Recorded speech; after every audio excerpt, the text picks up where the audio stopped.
Billy Donovan, head coach of the Oklahoma City Thunder, was just voted Coach of the Year by his peers, alongside Mike Budenholzer of the Bucks.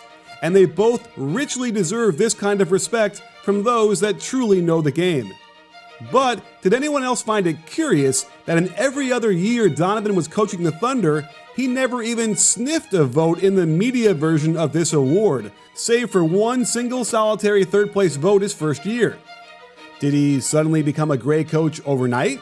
What exactly happened? Of course, there are a lot of factors involved, like, say, personnel changes, and just getting more and more comfortable in his situation. So let's dive in and examine what changed, and find out if Billy Donovan learned a whole lot about basketball in one offseason, or was he just waiting for the right time to fully unleash his true system?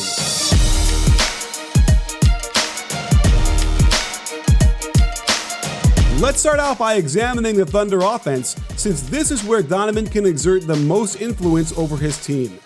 If we go strictly by the numbers, the one thing that jumps out is passes per game. This year, the Thunder are moving the ball from player to player at an exponentially higher rate than last year's team. Factor in the extreme difference in pace, and we're talking about a serious increase in ball movement. Look at touches per game, and there's another huge jump. Of course, more passing doesn't necessarily mean better offense, but we certainly understand that teams can be a lot happier when the ball is shared more often. And it also shows in the win-loss column, as this team, coming off losing 2 of the top 10 players in the league, is posting a better winning percentage. Overall, the offensive rating is better this year as well, but not by a lot. However, if you look at their rating the day Terrence Ferguson got hurt and how his minutes have been limited since he came back, their offensive rating is ranked 7th in the entire league.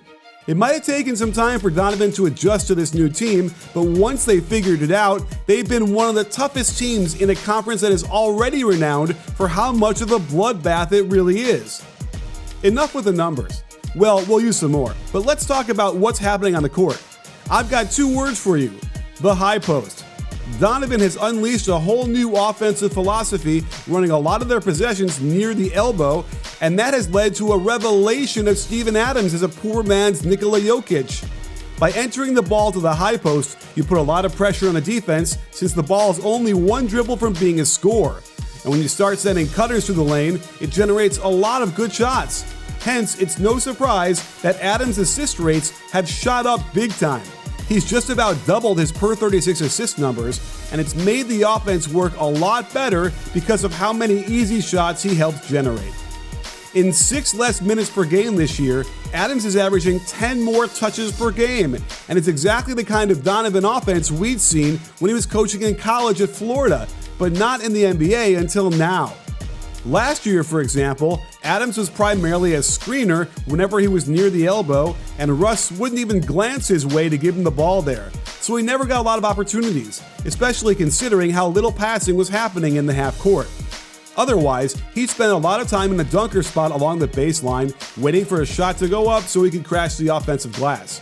Now, Paul George is more of a complimentary player, so I have a hard time believing he imposed his will on the offense to the point where it eliminated so much of these gorgeous high post plays from this year.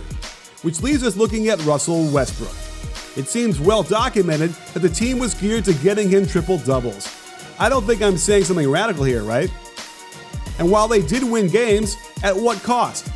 Seeing these types of offensive possessions where the ball wouldn't move much, players wouldn't move much either, and the defense able to load up to make shots very difficult, it would wear on any team. Adams was a dutiful soldier fulfilling exactly what was asked of him.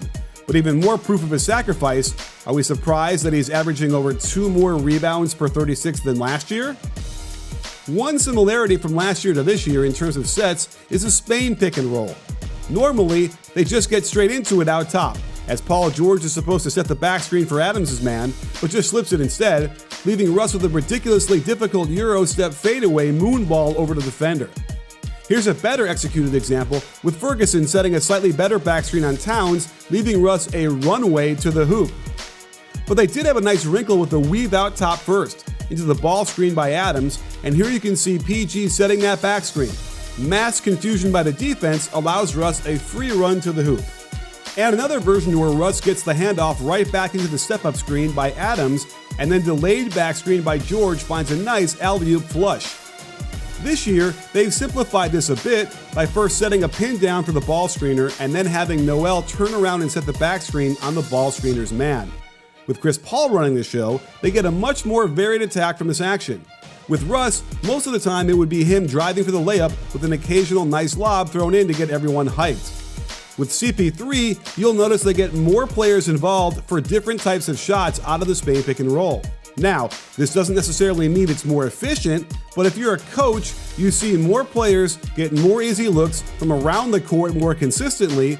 This has to make you more satisfied with the way the team is playing.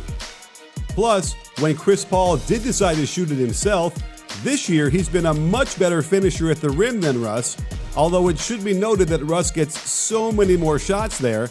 And over their careers, CP3 is much better shooting shots in the paint outside the restricted area, and that's not even close. Notice how Gallinari can use the threat of his elite shooting to help get him an opening and a bucket closer to the hoop off the dribble. This is something they did not have last year, a ball screener that could pop out and nail threes. And it's unlocked a lot more of Donovan's offense, as CP3 is a master at finding the right guy who's open with passes on time and on target. One reason Donovan's offense didn't get these kinds of threes was due to personnel, except for when Paul George would set the ball screen. Alas, this almost never happened for some reason, and it was head-scratching. Speaking of personnel, we don't usually get to swap out two completely different players in the same system in the same position. And despite the physical differences between CP3 and Russ, there are some striking similarities, like their penchant for shooting mid-range shots out of the pick and roll. And just like finishing at the rim, if you had to pick who was better, it's simply no contest. Chris Paul has been the gold standard for mid-range shooting off the dribble his entire career, and he's got a remarkable ability to make these shots up and over the big man when they switch on to him. A quick check at the synergy stats show you how well he shoots and his ranking in the mid-range area, and the eye test will also tell you he's incredible at it. Now Russ, on the other hand, has a reputation for being a great mid-range shooter, but the reality is not so much. He tends to hover around average in the rankings, and teams have always been more than happy to give him space to keep him out of the paint and invite him to shoot these. Most coaches have an innate desire to see the ball move in the half court. It's a good way to get separation from the defense, generate good looks, and as important, keep everyone happy. We showed you the passing stats from last year to this year, but check the time of possession numbers between Russ and Paul. This is another indication that CP3 is more willing to give the ball up and let others shine. In fact, going back a few years before Paul George played alongside Russ, you can see his time of possession was simply outrageous. Can we credit Billy Donovan for this now? Or do we criticize him for not encouraging Russ to move the ball more? Or better put, convince Russ to pass more to improve the team's overall offense and record? And that's the big question we have. Donovan was hired into a situation where there were already two established stars, and he clearly didn't want to come in and rock the boat.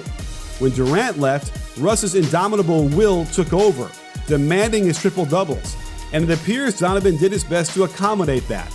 Mind you, now that Russ is playing in Houston in a different system where James Harden is the dominant ball controller, he's playing some of the best basketball of his career, attacking off the catch a lot more after Harden sets him up. He's shooting at the highest field goal percentage of his career by far. And he's an integral part of an offense ranked third in offensive rating. Compared to the numbers from his non-KD Thunder teams, that's a significant jump. And replacing Russ with CP3 in Oklahoma City meant adding a coach on the floor, someone who's going to take players under his wing, mentor them, and be an active teacher of all the basketball knowledge he has. So we have to balance the credit out a little bit, considering the personnel this year finally suits Donovan's real system much better. And considering the adjustments everyone is struggling to make inside the bubble, the Thunder have a legit shot at going very deep in the playoffs. And when I say very deep, I mean very deep.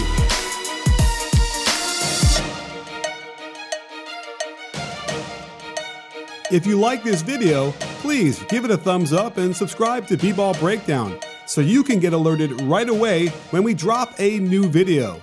This season will be filled with incredible content, so don't miss it. You in?